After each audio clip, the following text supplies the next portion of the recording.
Hi, everyone. Welcome to our work from home interview. I am Casey Benson. I'm a counselor with the Faculty and Staff Assistance Program.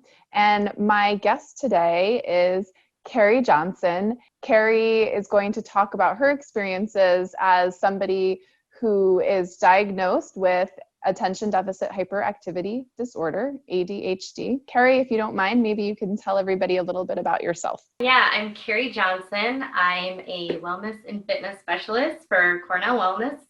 And I've been with Cornell for the last 5 years. And now I'm working from home and trying to figure out how to manage my ADHD while doing that. So definitely some recent hoops and hurdles and lots of changes like everybody's experienced, just kind of adding an extra layer of putting a hyperactivity attention disorder on it all. Well, thank you. And before we get started, I'll talk a little bit about ADHD and what that means. For folks that are diagnosed with ADHD, it could be a combination of attention deficits or some issues with hyperactivity. When we talk about ADHD, I think it's important to know that this is a neurodevelopmental disorder. It's often not diagnosed or even identified until children go to school. Some people do grow out of some of the symptoms that are associated with ADHD. And also, it's been found that about 60% of people diagnosed as children don't grow out of it. They learn to adapt and they learn to function. And it's also been found that about 2 to 5% of adults are currently living with ADHD. I guess my question for you, Keri, is what's your experience been like? I guess a quick glimpse into my brain would be, you're sitting in front of a TV with the remote and you're just flipping through the channels as fast as you can. And that's just my daily existence. Yeah, I was diagnosed early, of course.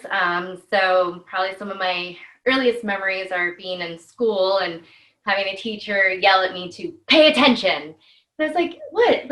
I am paying attention. Maybe I don't look like it, but I totally know what's going on. As far as symptoms go, I have all of them all the time. I still really, struggle with frustration. I get frustrated really easy and it's just not something I can handle very well, but I've definitely learned to cope with that. I have a very broad range of symptoms.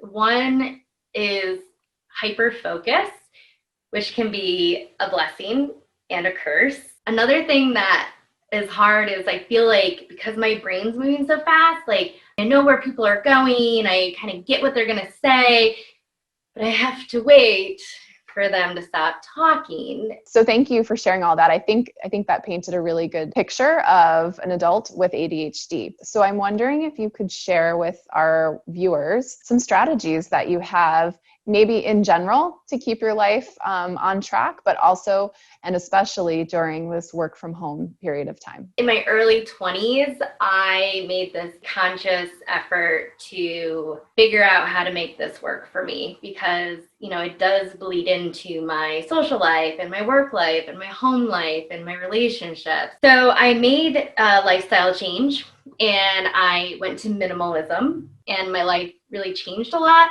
And now I'm a minimalist. I'm super organized and I just keep everything minimal and easy to clean and pick up after myself immediately.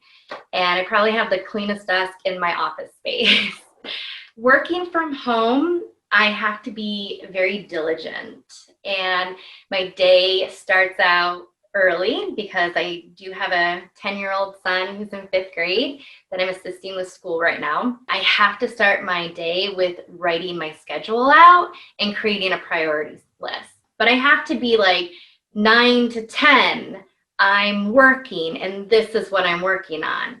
This time to this time, I'm taking a break and this is what I'm doing for my break. If I'm not specific about my work times and what I'm doing, I could easily just go get a glass of water, end up watering my plants, and end up on the living room floor with a photo album from the 90s and not even know how I got there. And then I just have like a random notebook to write down those random thoughts that come into my head, like home projects, to-do lists outside of work, what sounds do giraffes make, just like the stuff that your brain comes up with.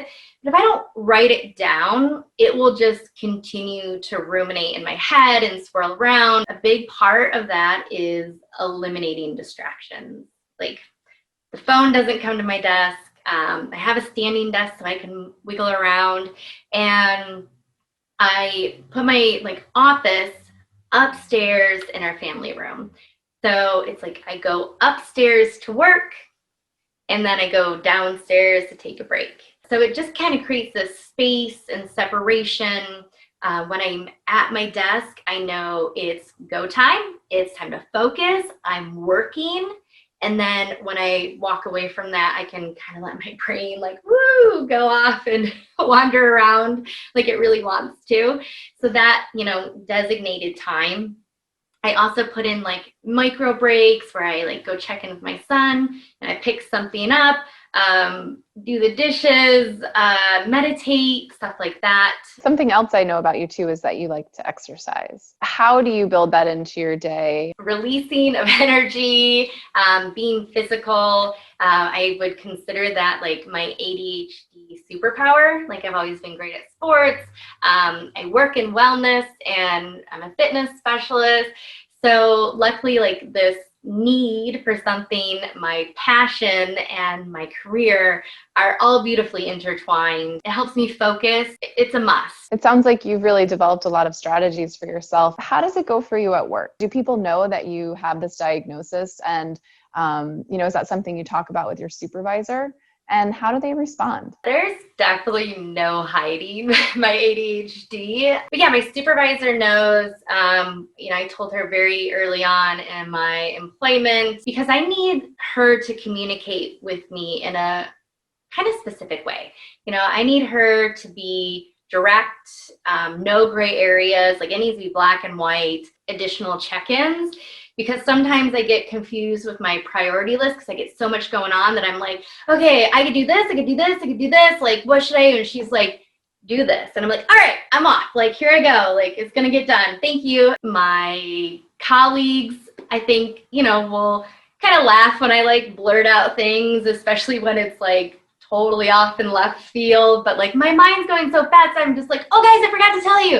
But it's tough at times because I have an invisible disability, and I think not everybody knows that much about it or what I actually need to do my job. So it sounds like some of the tools that you've gained along the way, as well as being somewhat vulnerable with your colleagues and your supervisor and letting them know a little bit more about you on an intimate level, has been beneficial for you. If you could share a couple resources with our viewers that have been really helpful for you over the years. I love ADA. It's add.org. And I feel like a lot of resources are for parents or caregivers dealing with children who are diagnosed with this. So it's really hard to find something for adults, but add.org provides that, and it's an exceptional resource. And something that they have that I was quite skeptical about for a while was they have these meetups, and it's via Zoom right now. I love it. I just during quarantine started going to them, and it's such a valuable resource to be surrounded by like-minded people who are going through similar things. Most people in life are going in this direction. And with ADHD, we're going to get to the same destination, but our path is over here. So it's just kind of nice to have people understand what you're dealing with and what you're going through and have these awesome people to talk to. That's great. And what about anything on campus or through Cornell that might be useful for folks? So Let's Meditate is a weekly service. It happens 5 days a week. There's different days and times available. And it's learning mindfulness and meditation for like physicality. Cornell Wellness and Cornell Fitness Centers offers online group fitness classes. Before we go, I guess it would be helpful to let everybody know that they can also access the Faculty and Staff Assistance Program. If you look up our services on the Cornell website, you can book a virtual or phone session with one of our counselors if you find that you are struggling with the new work from home situation. Keri, how can folks find you? You can find me at KAJ84 at cornell.edu. Well, thank you so much, Keri, for taking the time to have this conversation with me. And thank you to everybody who has tuned in from home.